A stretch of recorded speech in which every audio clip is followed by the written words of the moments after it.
সকাল সকাল উঠে বাসি কাজকর্ম সারতে বসে পড়েছি।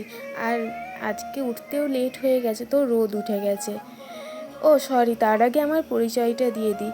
হ্যালো, আমি অনু, আর আমার ভিডিওতে আপনাদের সকলকে স্বাগত।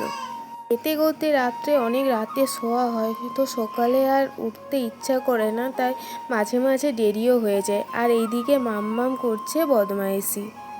প্রতি মাসে একটা ভয়ঙ্কর জিনিস শুনতো, সেটা হচ্ছে আপনার রিচার্জ প্ল্যান শেষ হয়ে যাবে। তো আমারও সেটাই হয়েছে। তো এখন যাচ্ছি রিচার্জ করাতে। তো আমি রিচার্জ করাতে এসে দেখি 100 টাকায় 3 কিলো আম দিচ্ছে। আর এই গাড়িগুলো আগে পেঁয়াজ নিয়ে বেরোতো, এখন দেখছি আম নিয়ে এসেছে। তো আমিও নিয়ে নিলাম আম।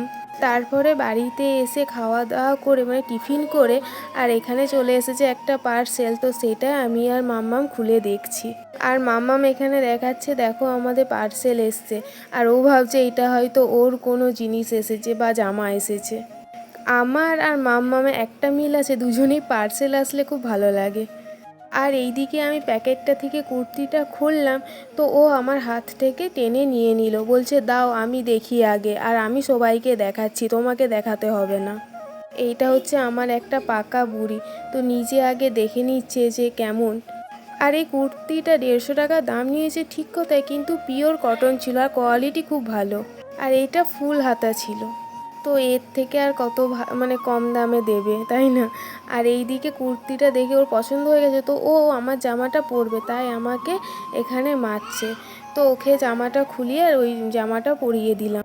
এই দেখো জামাটা পরে দেখো কেমন করছে, আর এখানে দেখো কতটা খুশি। আর ওকে দেখতেও অনেক কিউট লাগছে, তাই না? তো ভিডিওটা এই পর্যন্তই, টাটা।